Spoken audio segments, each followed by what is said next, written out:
आज मैं आपके बीच में एक बार फिर से आ रहा हूँ।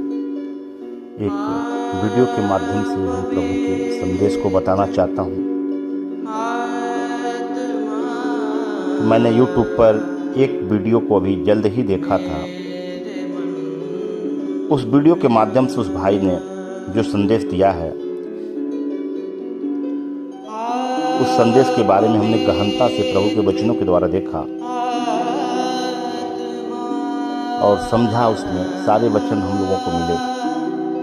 आज मैं उस ब्रदर को बताना चाहता हूँ, जो भी ऐसे काम करने वाले भाई हैं, पहले वो वचन को सुने, क्योंकि वचन प्रभु का है, किसी मनुष्य का वचन नहीं है। वह वचन आदि में था और परमेश्वर के साथ था, और वचन ही परमेश्वर भी था।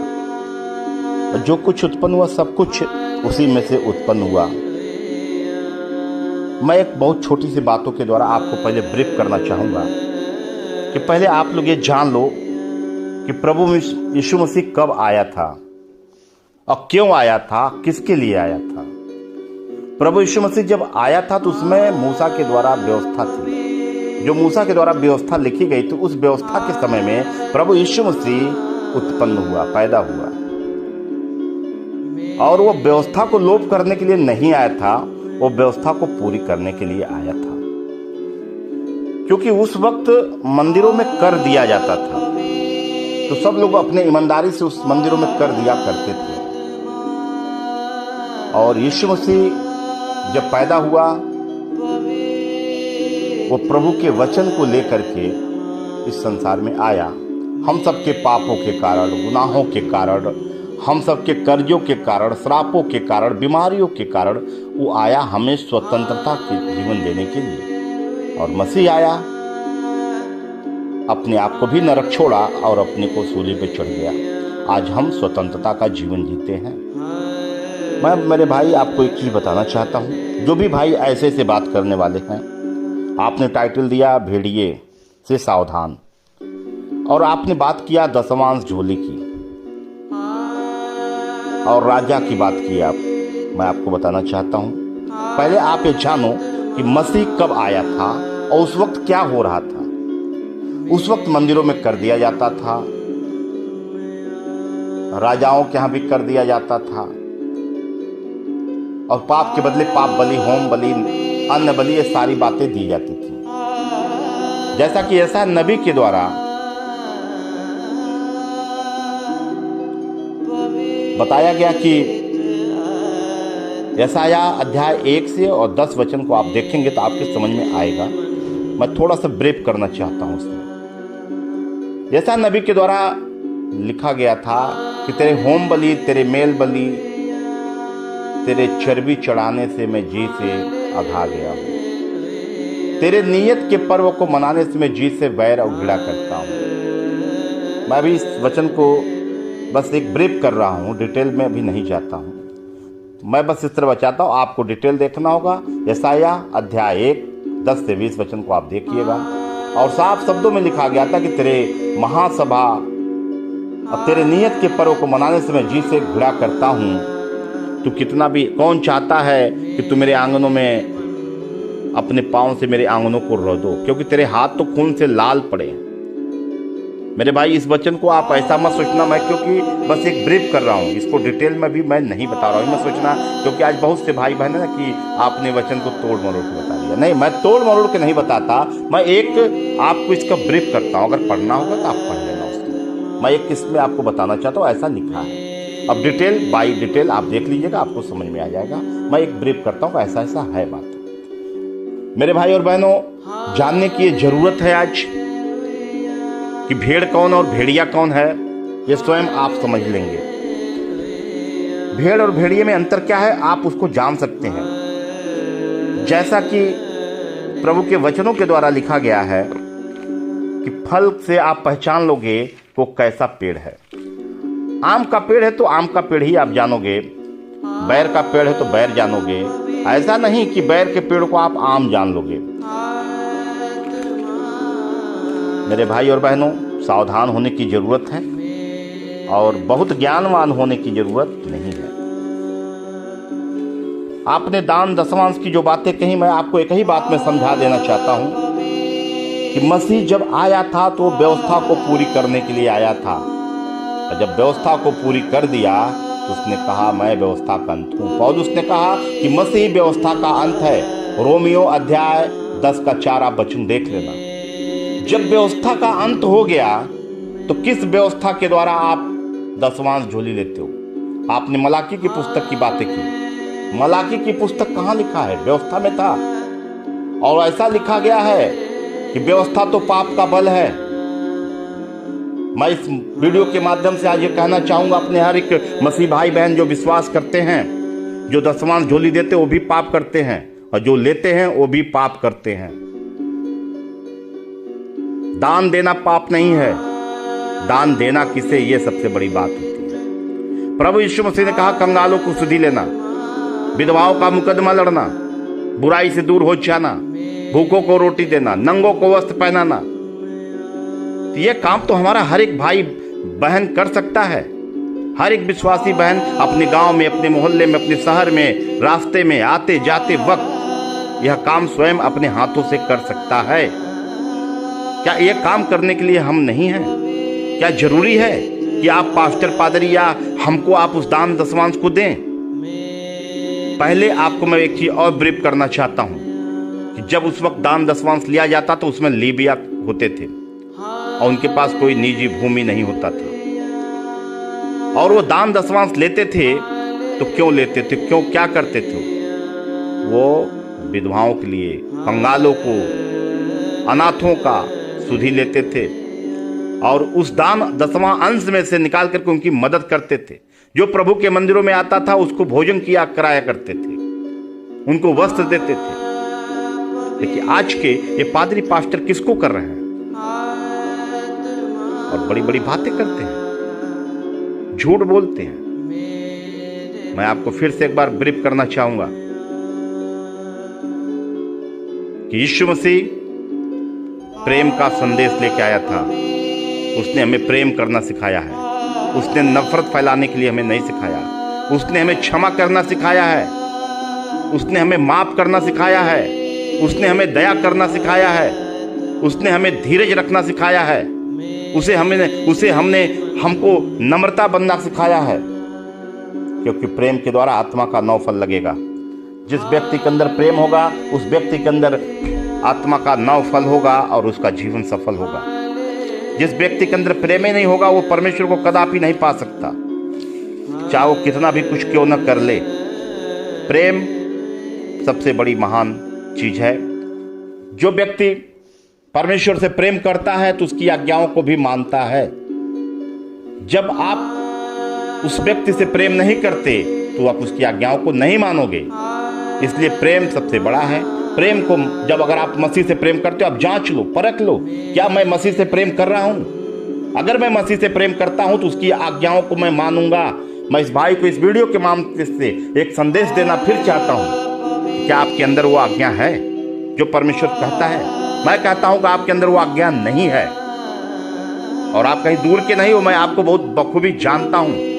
जिस ग्रुप से आप जुड़े उस ग्रुप में मैं भी हूं। मैंने भी उस वचन को देखा था जिस वचन को आपने आज तोड़ मरोड़ करके पेश कर दिया सबके सामने। और आप कहते हो मैं कोई पादरी पास्टर नहीं हूं, मैं कोई कलीसिया नहीं चलाता हूं। सीने पे हाथ रख के बोलो, जिस कलीसिया में से तुम आज बोल रहे हो, जो वचन को बोल रहा हो कौन है? और उस कलीसिया में से तुम बोल नहीं रहे हो और झूठ बोल रहे हो। अरे परमेश्वर से डरो। परमेश्वर ने क्या सिखाया है?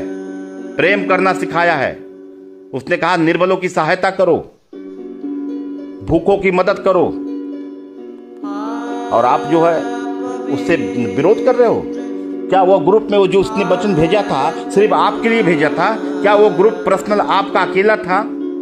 उस ग्रुप में तो कितने लोग जुड़े हुए हैं, किसी ने विरोध नहीं किया, क्योंकि उस व्यक्ति ने वचन भेजा था प्रभु का। उसका वचन नहीं था, वो अपने तरफ से वचन नहीं लिखा था। आप हमको बस इतने बता दो, प्रूफ दे दो कि क्या उस वचन का अर्थ उसने बताया था। तो आपको वचन क्यों लग गया? क्योंकि वह प्रभु का जन है, वो नया है, अभी प्रभु को जाना है। उसने संसार से अपने मन को फिराया है, अब प्रभु के चरणों में आया है। अभी वो नया व्यक्ति है और वो प्रभु का जन है।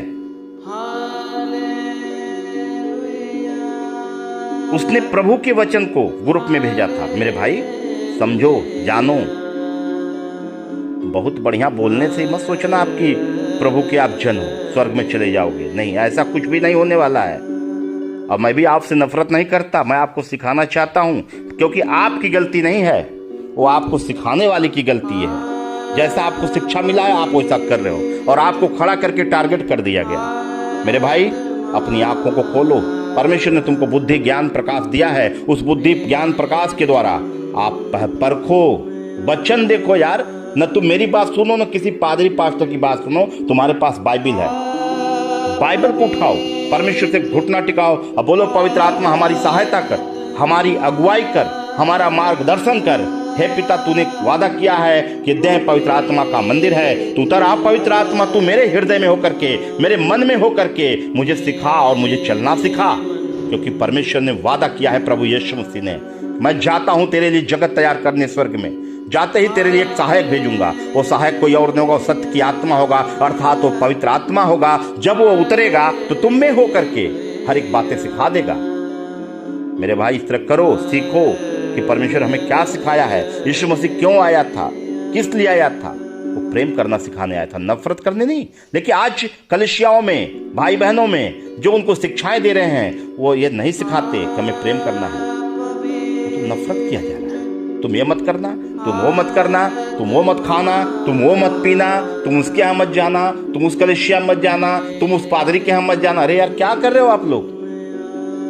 इस समाज को जोड़ रहे हो, समाज को आप बर्बाद कर रहे हो। आप लोग धर्म जात का खेल खेल रहे हो। यीशु मसीह आया था, क्या उसने एफिडेविट बनवाया था क्या बपतिस्मा लेने के लिए? प्रभु यीशु मसीह आया था तो उसने एफिडेविट बनवाया था। आप लोग एफिडेविट बनवाते हो और लिखते हो कि मैं अपनी सुरक्षा से अपने धर्म को बदल रहा हूं। ये धर्म का खेल करना बंद कर दो आप लोग। जैसा कि तुम लोग जानते हो कि पूरा जगत ही, पूरी सृष्टि की जो हम मनुष्य उत्पन्न हुए हैं, एक ही माँ बाप है। तुम्हारे हम सब के बाइबल में नहीं लिखा है कि आदम हव्वा के द्वारा ही हम सब उत्पन्न हो गए, अब्राहम के वंश हो गए। तो फिर यार तुम तो सत्य जानते हो कि ये पूरी सृष्टि मेरे एक ही माँ बाप के है। लेकिन जो अन्य जाति से, जो प्रभु को नहीं जानते, वो धर्म जात की बात करते तो समझ में आता। लेकिन मुझे बहुत कष्ट की बात आज यही है कि बहुत बड़े ज्ञानी आप लोग बन जा रहे हो। ठीक है, अच्छी बात है, ज्ञान आना अच्छी बात है, लेकिन घमंड आना अच्छी बात नहीं है मेरे दोस्त। घमंड आपको नाश कर देगा, घमंड आपको नष्ट कर देगा। इसलिए मेरी बातों को आप बुरा न मानना, क्योंकि आपको यह प्रचार करना चाहिए कि ये पूरी सृष्टि एक माँ बाप से उत्पन्न है। यार तो आप सत्य तो आप जान रहे हो ना, तो क्यों आप मसीह ईसाई बन रहे हो? ईसाई कहने से आपका जान बचेगा? आज इसी का, आज परमेश्वर की नाम धराई हो रही है। यीशु मसीह का नाम लेने में लोग कतरा रहे, करे हम प्रभु यीशु मसीह का नाम लेकर ईसाई बन जाएंगे। अरे मेरे भाई, आप प्रेम के द्वारा और अपने अच्छाई के द्वारा उसके बुराई को जीतो, तब आप यीशु मसीह के पुत्र कहलाओगे। आप उसकी बुराई को जीत नहीं पा रहे, और नहीं तो बुराई बढ़ा रहे हो आप लोग। आइए देखते हैं वचन क्या कहता है। इब्रानियों अध्याय 4 वचन 12 में हम देखते हैं, जैसा कि लिखा है, परमेश्वर का वचन जीवित और प्रबल और हर एक दोधारी तलवार से भी बहुत चोखा है, और प्राण और आत्मा को और गांठ और गूदे गूदे को अलग करके आर पार छेदता है, और मन की भावनाओं को और विचारों को जांचता है। क्या उस भाई में ग्रुप में प्रभु का वचन ही तो डाला था? क्या उसने अपने तरफ से उस वचन में कुछ जोड़ा था? क्या उस वचन का अर्थ उसने बताया था? क्या वह वचन सिर्फ आपके लिए था? क्योंकि ग्रुप में बहुत से विश्वासी भाई बहन जुड़े हैं। मेरे भाई, कुछ भाई नए हैं, कुछ भाई कमजोर हैं।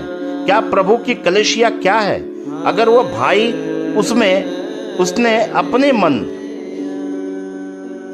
मन से उस भाई ने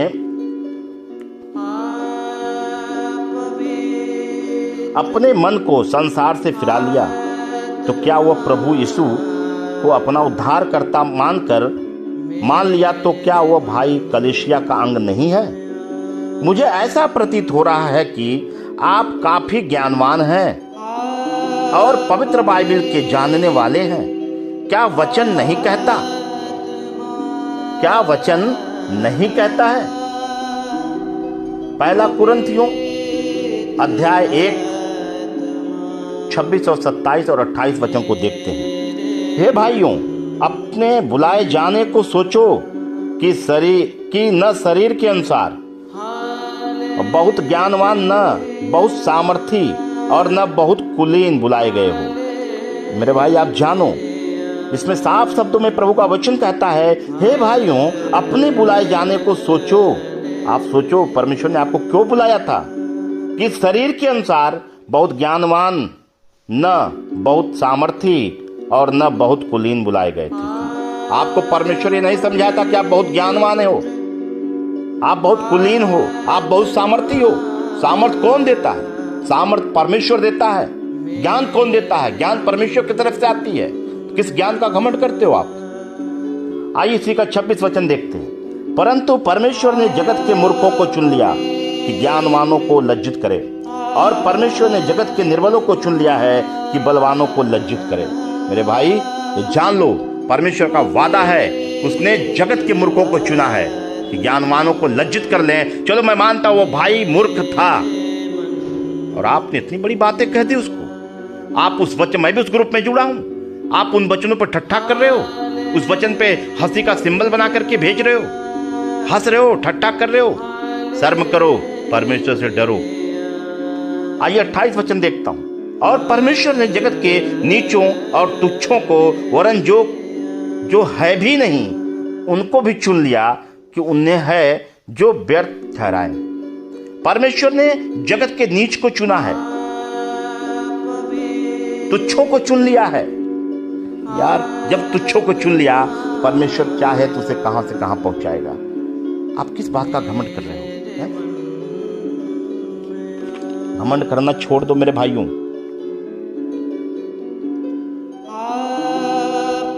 और मैं एक चीज बताना चाहता हूं। पहले मैं आप लोगों को यह बताना चाहता हूं कि प्रभु के वचन किसका सही और किसका गलत है। मैं फिर आप भाई होने के बारे में बताना चाहूंगा। देखो, परमेश्वर का वचन न गलत है, परमेश्वर का वचन गलत हो सकता है। और आप कहते हो कि आपने क्या कहा, वह अपने पूरे वीडियो में देख लीजिएगा। तो आप लोगों को यह बताना चाहता हूं कि प्रभु के वचन किसका सही और किसका गलत है। आपने बातें कही हैं। क्या प्रभु का वचन गलत और सही होता है? प्रभु का वचन सही है, अटल है, अविनाशी है। जब तक कि वह वचन पूरा न हो जाए, वापस नहीं जाता। और हम आगे भी वचन को देखेंगे। इब्रानियों 10 अध्याय का 24। और प्रेम और भले कामों के उकसाने के लिए हम एक दूसरे की चिंता करें। परमेश्वर हमें यह क्या सिखाता है? हमें प्रेम के द्वारा, भले कामों के द्वारा उसे उकसाने की जरूरत है, उसे मजबूत करने की जरूरत है। तो एक दूसरे की हम चिंता करें। मेरे भाई, आप ये वचन नहीं पढ़ते हो, आप ठट्ठा करते हो, हंसी करते हो, और वचनों पे बेचारा भेज रहा। वो ठीक है, मैं मानता हूं निर्बल है, वो कमजोर है, वो भी नया है। आपने उससे पूछा कि आप कितने दिन के विश्वासी हो? आपने उसका हाल चाल लिया कि क्या प्रभु का वचन समझ में आता है कि नहीं? मेरे भाई, चलो, तुमको ये वचन समझ में नहीं आता है, तुम एक दिन मुझसे मिलो, मैं तुमको वचन की गहराई बताता हूँ। तब मैं जानता कि तुम प्रभु के बच्चे हो, तब मैं जानता तुम स्वर्ग के वारिस हो। लेकिन मैं आज जान गया कि तुम कौन हो, मैं कौन हूँ। मुझको ये पता है, बताने की कोई जरूरत नहीं है, क्योंकि तुम्हारे फल के द्वारा हम पहचान लेते हैं कि तुम किस पेड़ के फल हो। तुम्हारे पेड़ में तो कांटा ही कांटा उगा हुआ है। फल तोड़ने जब चढ़ेगा आदमी, तो कांटा कांटा उसके शरीर में चुभ जाएगा। इसी के क्रम में हम रोमियो भी देखते हैं 15 अध्याय का 1। अतः हम बलवानों को चाहिए कि निर्बलों की निर्बलताओं में सहें, न कि अपने आप को प्रसन्न करें। आज हमें क्या सिखाना है? प्रभु ने क्या सिखाया है? अतः हम बलवानों को चाहिए कि हम निर्बलों की निर्बलताओं को सहें। आपने क्या उस निर्बल भाई को सहा है? आपने तो वीडियो उठाया और भेड़िए का उसमें स्लोगन डाल दिया, भेड़ियों से सावधान। भेड़िया है कौन? मेरे हर एक विश्वासी भाई बहन जिसके पास से मेरी वीडियो पहुंचे, इससे परख लो वीडियो कौन भेड़िया कौन भेड़ है।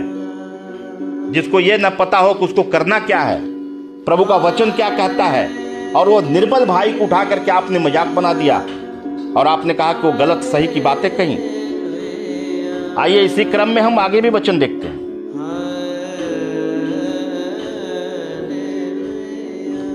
रोमियो 12 अध्याय का 10 वचन देखते हैं। भाईचारे के प्रेम से एक दूसरे से स्नेह रखो, पर परस्पर आदर करने में एक दूसरे से बढ़ चलो। हमें भाईचारे से प्रेम रखना है मेरे भाई, और एक दूसरे से स्नेह प्रेम रखना है। मेरा परमेश्वर ये सिखाता है, मेरा परमेश्वर ये नहीं सिखाता कि कोई निर्बल मेरा भाई, मेरा कोई भाई कमजोर है, उसका हम ठट्ठा उड़ाएं, उसका मजाक करें, उसके वो जो वचन भेज रहा है उस पर हम हंसें। आप समझ लो तुम कौन हो।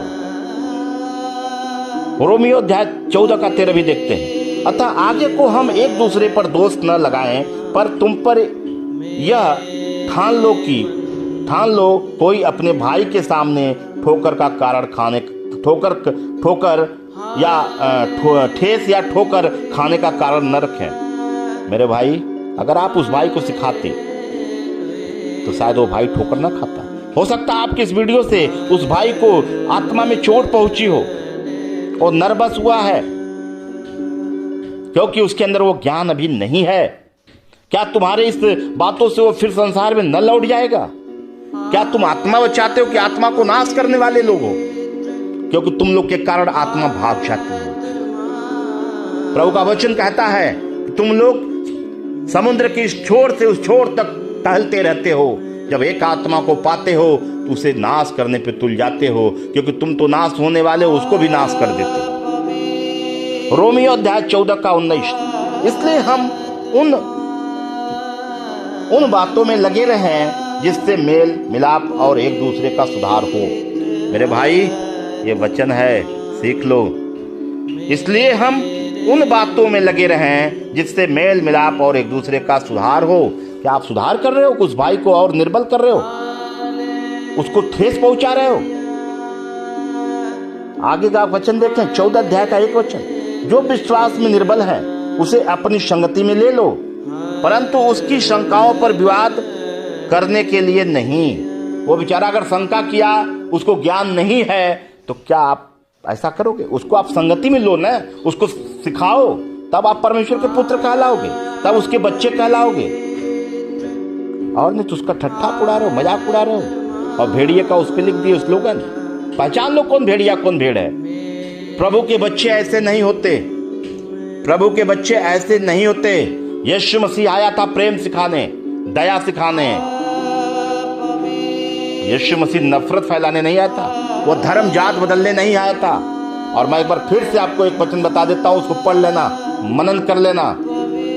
आप आज क्या मानते हो? आप व्यवस्था को मानते हो तो चलो व्यवस्था को पूरी करो, मैं आपको सब कुछ देने के लिए तैयार, जो मांगो मैं दे दूंगा। चलो, कितना आपको दान दसवां चाहिए? मैं 1000 गुना नहीं, मैं अपना इस पूरा मकान को तुमको लिख दूंगा। आओ, मैं लिख रहा हूं, लेकिन तुमको व्यवस्था पूरी करना होगा। मेरा यह शर्त है। कोई मनुष्य व्यवस्था को नहीं पूरी कर पाएगा मेरे भाई। कि अगर कोई मनुष्य व्यवस्था को पूरी करता तो मसीह का आना ही व्यर्थ हो जाता। अब मसीह आया, उसने व्यवस्था को पूरी किया। जैसे आज हमारे माननीय प्रधानमंत्री जी आए, उन्होंने क्या किया? उन्होंने पुरानी नोटों को बंद कर दिया और नई नोट को चलन में ला दिया। क्यों? कौन ऐसा मनुष्य है इस देश के अंदर कि जो पुरानी नोटों को चला सकता है? उसी तरह मेरे भाई, पुरानी नोट को आप नहीं चला सकते तो हम पुराने नियम को भी नहीं मान सकते। हाँ, पुराना नियम मेरा शिक्षक है, मैं उससे सीख सकता हूं, उसे मान नहीं सकता, क्योंकि प्रभु यीशु मसीह आया, उस पुराने नियम को समाप्त किया और नया नियम बना दिया। पहले लिखा था हत्या न करना, यीशु मसीह आया, उसने कहा मन में तूने सोचा तो हत्या कर दिया। उसने कहा पहले पुराने नियम में कि व्यभिचार न करना, इसमें लिखा तूने अपने कुछ दृष्टि से किसी पराई स्त्री को देखा तो तूने व्यभिचार कर दिया। तो उस नियम को यीशु मसीह ने और टाइट बनाया, सख्त बना दिया। और मलाकी की पुस्तक है कहां? पुराने नियम में है। पौलुस हमारे लिए एक उदाहरण बना था। बदल जाओ आप लोग, ठीक है। मैं एक बार फिर से अपने वीडियो ऑडियो के माध्यम से अपने हर एक भाई बहन जो विश्वासी हैं उन्हें एक संदेश देना चाहता हूं कि आप बंधुआई में न रहो। प्रभु यीशु मसीह आया था, बंधुआई से छुड़ाया था और उसने कहा आप सबके सब याजक हो। जब सबके सब याजक हो, किस याजक को हमको दान दशमांश देना, ये बता दो आप। प्रभु यीशु मसीह ने कहा, जब यीशु मसीह आया तो उसमें पत्थरों का मंदिर हुआ करता था, और जो वह औरत, जो बुजुर्ग औरत, जो विधवा औरत थी, जो अपनी 2 दमड़ी दी थी, तो प्रभु यीशु मसीह ने कहा सबसे बड़ा दान इसने दिया है। तो उस वक्त क्या था? वो मंदिर था, और उस वक्त कर दिया जाता था मंदिरों में। यीशु मसीह दान दशमांश नहीं लिया था। आप लोग वचन को घुमा के बोलने वाले मत बनो। यीशु मसीह व्यवस्था में पैदा हुआ था, वो व्यवस्था को पूरी कर रहा था, इसलिए उस विधवा औरत का उसने वो लिया। और यीशु मसीह ने क्या कहा? जब लगा मारने कोड़े से, और वहां के जितने पशु जितने सब थे सबको उसने छोड़ दिया और कोड़ों से मारना शुरू किया, चौकी उलट दिया उस जगह का, तो उसने क्या कहा? मेरे पिता के मंदिर को डाकुओं का खो तूने बनाया है, मेरे मंदिर को तूने व्यापार का अड्डा बना लिया है। वो किस मंदिर की बातें कर रहा? वो पत्थर की मंदिर बनी हुई थी, वो मूसा की व्यवस्था की बातें थी, और उस मंदिर में लोग दूर दूर देश से आते थे और अपना कर दिया करते थे। यीशु मसीह आया था, मेरे सारे कर को चुका दिया, उसने मेरे सारे श्राप, सारे बंधनों को तोड़ दिया, मेरे सारे पापों को सह लिया, ले लिया। क्रूस पे मारा गया, गाड़ा गया, तीसरे दिन जीवित उठा, 40 दिन इस पृथ्वी पे दिखाई दिया, 40वें दिन शरीर सहित स्वर्ग में चला गया, और स्वर्ग में जाकर के मेरे लिए जगत तैयार करने गया। उसने कहा तू चिंता न कर, मैं तेरे लिए एक सहायक दूंगा, और सहायक सत्य की आत्मा या अर्थात पवित्र आत्मा होगा। जब तुझ में आएगा सब कुछ सिखा देगा। इसलिए मेरे भाई बहुत ज्ञानवान न बनो, नहीं तो कोई मूर्ख तुम्हारे सामने खड़ा होगा और तुम लज्जित हो जाओगे।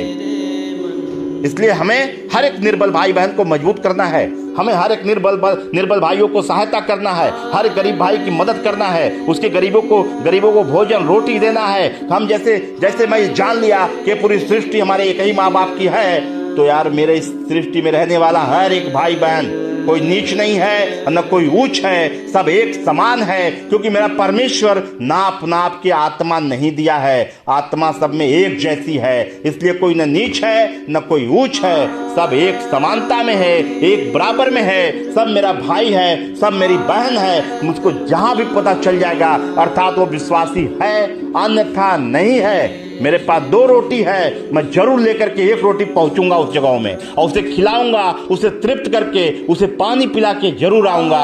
मेरे भाई ये जान लो, क्योंकि आज तुम लोग के कारण मेरे पिता की नाम धराई हो रही है। तुम लोग के कारण आज मेरे पिता के नाम धराई हो रही है, क्योंकि तुम लोग जात धर्म का खेल खेल रहे हो, तुम लोग धर्मों का खेल खेल रहे हो, क्योंकि तुम लोग बिके हो, तुम लोग उस संस्थाओं के बिके हुए व्यक्ति हो, क्योंकि तुमको पैसा मिलता उस जगहों से।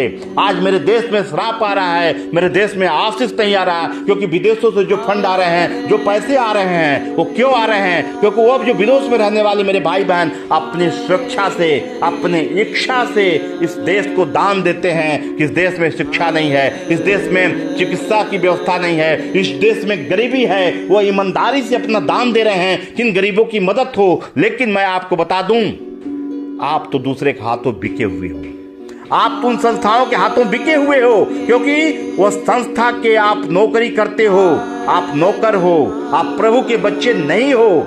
मैं आपको ये संदेश देना चाहता हूँ, बहुत सी कलीसियाओं को ये संदेश देना चाहता हूँ, बहुत से भाई बहनों को ये संदेश देना चाहता हूँ जो प्रभु पे विश्वास करते 10 साल से लगे लेकिन उसी बंधुआई में फंसे हैं। उनके जीवन में शांति नहीं है, उनके जीवन में आनंद नहीं है, उसके जीवन में चंगाइयाँ नहीं है, उनके जीवन में बीमारियाँ हैं। मैं ये पूछना चाहता हूँ, आप कलीसियाओं में बहुत बड़े बड़े गवाहियाँ देते हो, लोगों को गवाहियाँ क्यों कराते हो?